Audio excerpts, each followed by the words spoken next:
Bismillahirrahmanirrahim. Assalamu alaikum class. I hope you all will be fine and safe in your homes.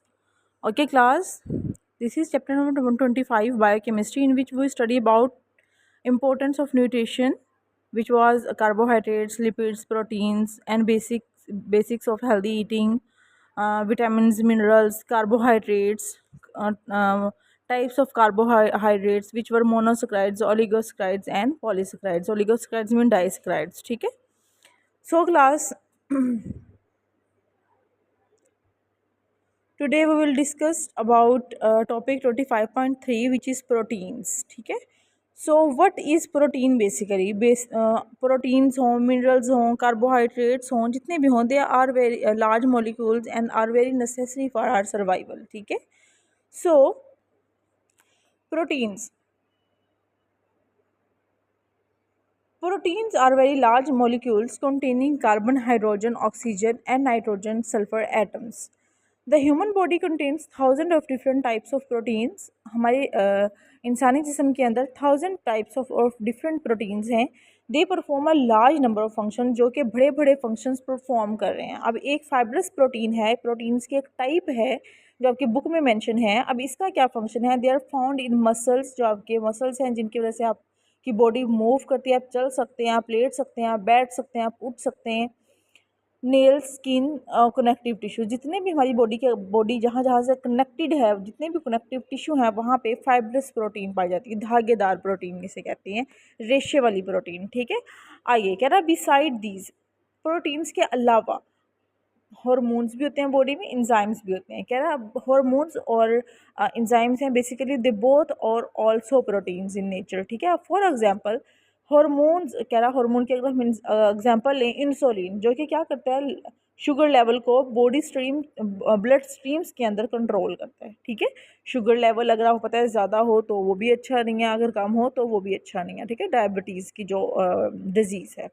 Next है बेटा enzymes. अब enzyme is also protein in nature. अब ये as a catalyst work करते हैं, use नहीं होते, लेकिन आपकी बॉडी के अंदर जितने भी बायोकेमिकल रिएक्शंस हो रहे होते हैं ये उनको स्पीड अप करते हैं. ठीक है. विच speed up the biochemical reactions taking place in our body. अब बायोकेमिकल रिएक्शंस कोई भी ऐसा रिएक्शन हो सकता है जबकि बॉडी में परफॉर्म हो रहा होता है, चाहे वो आपकी फूड है वो डाइजेस्ट हो रही है, चाहे वो आपकी बॉडी का पीएच है वो कंट्रोल हो रही है. ठीक है. टेम्परेचर है वो कंट्रोल है. ठीक है. आगे हीमोग्लोबिन. अब हेमोग्लोबिन क्या है? Which carries oxygen in blood stream. हमारी जितनी भी बॉडी के अंदर ऑक्सीजन होती है वो हीमोग्लोबिन है जो कैरी करता है ब्लड स्ट्रीम्स के अंदर, और फिर उसको डिलीवर करता है different parts of the body को. So protein. ठीक है.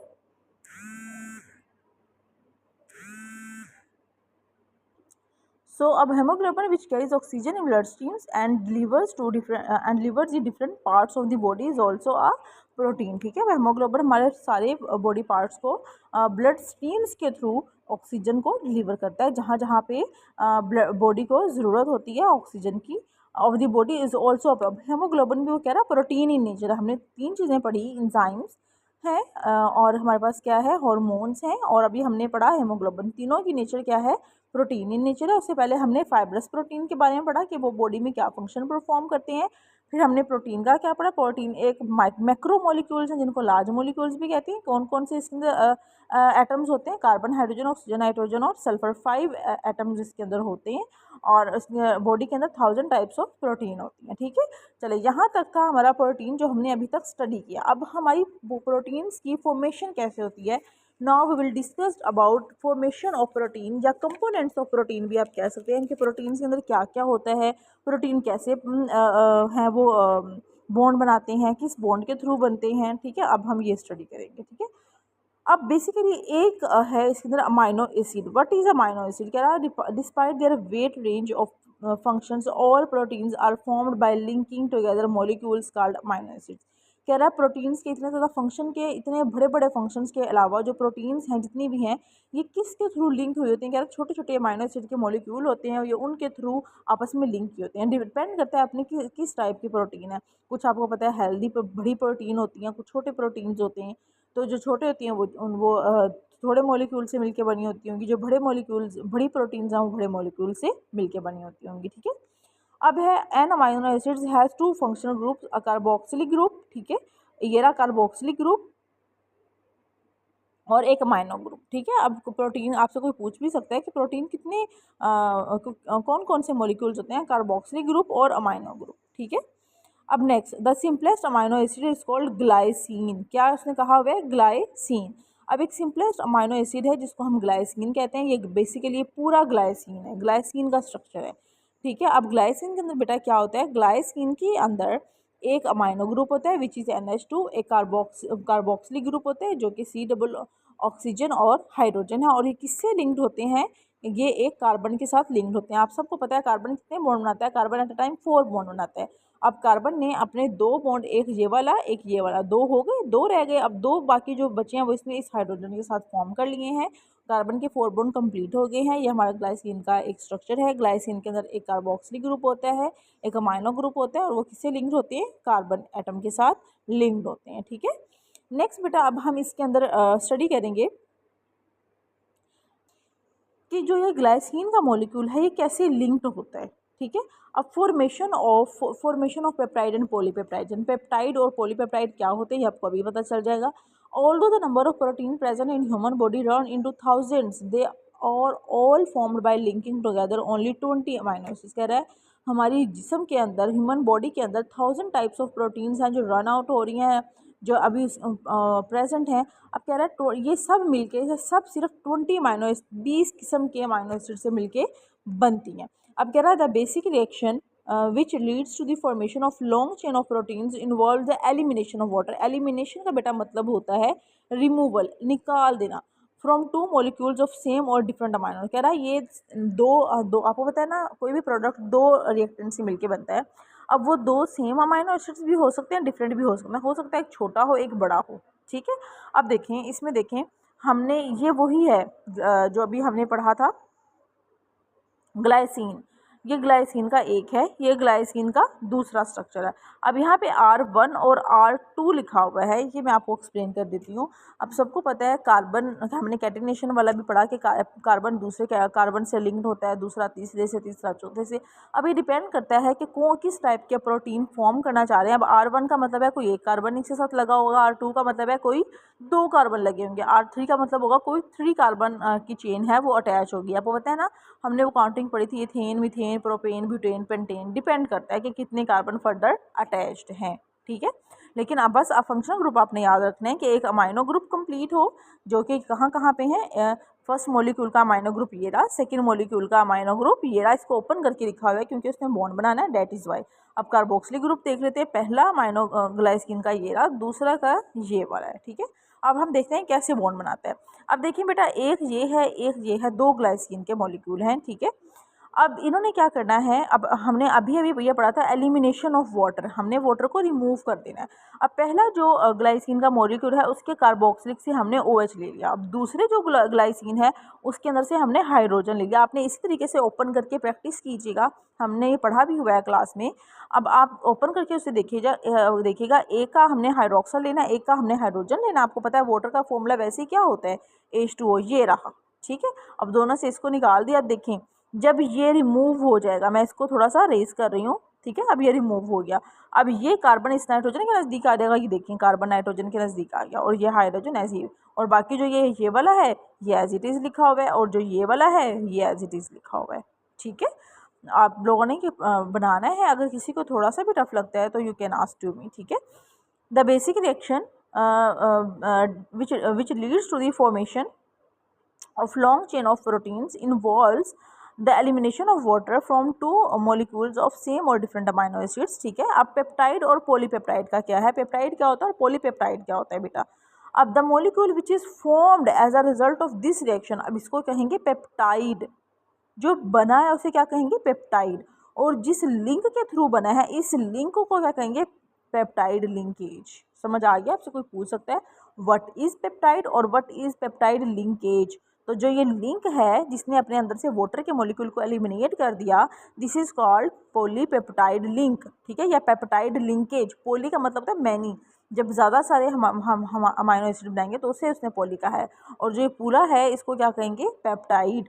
अब इसका स्ट्रक्चर क्या है, this peptide molecule has a carboxylic group. ठीक है, आप सबको पता है, एंड अमाइनो ग्रुप आपको पता है, ये कार्बोक्सिलिक ग्रुप है। ठीक है, ये अमाइनो ग्रुप है। ठीक है, एंड इट्स टू एंड्स, उसके दोनों एंड पे, एक ये रहा और एक ये रहा। देखें एक एंड पे क्या है अमाइनो और दूसरे एंड पे क्या है कार्बोक्सिलिक, उसने यही क्या है। It is capable of reacting further with two molecules of amino acids, कह रहा है ये फर्दर दो अमाइनो एसिड्स के मॉलिक्यूल के साथ कनेक्ट कर सकता है। कैसे, कॉन्सेप्ट बताती हूँ जो अगर आप समझना चाह रहे हैं तो इधर देखें, यहाँ से OH निकाला और यहाँ पे जो दूसरा अमाइनो ग्रुप होगा इस तरह का, उससे ये हाइड्रोजन ले लेगा और ये वाला जो हाइड्रोक्सल है इस तरह इससे एक हाइड्रोजन लेके जो इधर अटैच होगा इसके साथ, उससे क्या ले लेगा हाइड्रोजन और इधर से वाटर को रिमूव करके उधर बना लेगा। अब इधर क्या अटैच होगा, इधर कार्बोक्सिलिक अटैच होगा, ये अपना एक हाइड्रोजन उसको दे देगा और उसके OH ले लेगा और यहाँ से एक वाटर के मॉलिक्यूल को एलिमिनेट। इस तरह ये दोनों एंड्स एक एक अमाइनो एसिड को फर्दर अपने साथ रिएक्ट कर सकते हैं। एक अमाइनो ग्लाइसिन का मॉलिक्यूल इधर आ सकता है, एक ग्लाइसिन का मॉलिक्यूल इधर आ सकता है और यहाँ से ये अपना हाइड्रोजन देगा और ये अपना हाइड्रोक्सल देगा। ये इधर वाले जो है ग्लाइसिन उससे ये हाइड्रोजन लेगा, जो ये इधर वाला होगा ग्लाइसिन उससे ये OH लेगा। ठीक है, अब कह रहा है it is capable of reacting further with two molecules of amino acids to give ultimately a long chain composed of many acids molecule काला अभी जो मैं नाम ले रही थी पॉलीपेप्टाइड। ये फर्दर इस तरह भी तो देखें ना, एक सिर्फ एक पेप्टाइड बना है, ये फर्दर इधर है और ये वाला इधर है, ये फर्दर ग्लाइसिन से अटैक रिएक्शन करके फर्दर बड़े बड़े मॉलिक्यूल बना सकते हैं और उनको क्या कहते हैं, polypeptide. This polypeptide chain then undergo twist, twist का मतलब होता है घुमा देना। ठीक है, जैसे आपके पास कोई पेज है, आप उसको घुमा के दूसरी तरफ कर दें, इस तरह ट्विस्ट होता है और टर्न होता है, पूरा टर्न होना, उसको मोड़ देना और उसको टर्न कर देना। जैसे एक पेज है उसको दूसरी तरफ टर्न, और ट्विस्ट का मतलब आप उसको पूरा 3D के एंगल पे घुमा दें, उसको मोड़ दें। ठीक है, and assume a 3 dimensional structure. ठीक है, और उसका थ्री डिमेंशनल जो उसका स्ट्रक्चर है वो फॉर्म हो जाएगा। ठीक है, अब नेक्स्ट हम पढ़ ओके बेटा, अब नेक्स्ट है डीनेचुरेशन ऑफ प्रोटीन। मतलब कि हम इसमें पढ़ेंगे कि अगर किसी प्रोटीन के अंदर चेंजिंग हो जाए तो क्या होता है और वो किस किस वजह से होती हैं, वो उनकी वजूहात क्या हैं डीनेचुरेशन के। डीनेचुरेशन का मतलब है प्रोटीन की नेचर ख़राब हो जाना, उसका स्ट्रक्चर डैमेज हो जाना। ठीक है, इसको कहते हैं डीनेचुरेशन। अब कह रहा है complex changing in protein occur when they are subjected to heat, जब हम उसको हीट करते हैं। चेंज इन पीएच का क्या मतलब है, हम उसे किसी एसिड बेस के साथ रिएक्ट करवाते हैं। वो पता है पीएच कब चेंज होती है, जब हम उसके अंदर कोई एसिड डालेंगे तो वो ज़्यादा एसिडिक हो जाएगा, जब हम कोई बेस डालेंगे तो वो क्या ज़्यादा बेसिक हो जाएगा। अपनी जो उसकी अपनी पीएच होगी, या वो न्यूट्रल होगा या वो कोई एसिड होगा तो वो बेसिक में कन्वर्ट हो जाएगा, बेसिक होगा तो वो बेसिक में, या थोड़ा स्लाइटली एसिड होगा तो वो ज़्यादा एसिडिक हो जाएगा, अगर वो स्लाइटली बेसिक होगा तो वो ज़्यादा बेसिक हो जाएगा। ठीक है, और ये होता है बाय एडिंग एसिड और बेस। ठीक है, और बाय एडिंग ऑक्सीडाइजिंग और रिड्यूसिंग एजेंट। अब आपको पता है ऑक्सीडाइजिंग एजेंट और रिड्यूसिंग एजेंट क्या होते हैं। ऑक्सीडाइजिंग एजेंट वो होते हैं जो दूसरों को ऑक्सीडाइज करवाते हैं और खुद रिड्यूस होते हैं।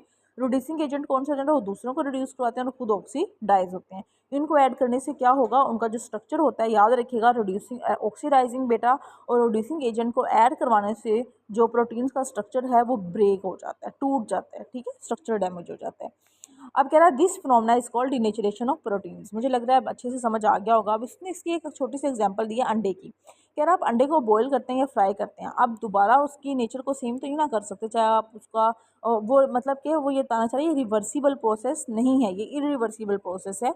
अगर ये एक दफ़ा उसकी नेचर चेंज हो रहा है तो वो दोबारा वापस नहीं आती। अ फेमिलियर एग्जाम्पल और इज फ्राइंग और boiling of an egg which involve the denaturation of egg albumin, सफेदी को कहते हैं protein. This principle component of egg white, जो कि एग का प्रिंसिपल बेसिक कंपोनेंट है एग का। अभी उसका 3D ट्विस्टेड स्ट्रक्चर दिखाया हुआ है।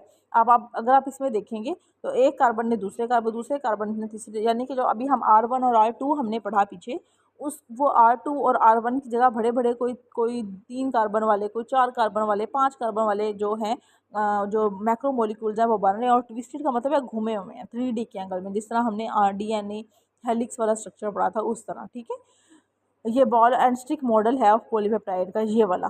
ठीक है, उन्होंने ग्रीन कलर से बनाए हुए हैं कार्बन, और जो रेड और वाइट कलर शो किए हुए हैं, और इसे शो किया हुआ है कि कहाँ पे कार्बोक्सिलिक है, कहाँ पे अमाइनो ग्रुप है। ठीक है, चलें, अगर आपके पास इस बारे में कोई फर्दर कोई क्वेश्चन हो या आपको कोई थोड़ी बहुत कन्फ्यूजन हो, you can ask to me in your groups. और इसकी एक इंटरेस्टिंग इन्फॉर्मेशन भी उन्होंने दी हुई है। वो क्या दी हुई है, कह रहा है everyone from infant to adult needs protein, children and need large amount of proteins for proper growth, and adults need protein to replace what is lost each day by, आपको पता है जो जैसे जैसे एज ज़्यादा हो रही है, जो हमारे एजिड हैं घरों में, तो आपको पता है उनके अंदर भी क्या हो रहा है, डे बाय डे प्रोटीन्स की डेफिशिएंसी हो रही है, क्योंकि वो क्या रिप्लेस हो रही हैं, ठीक है।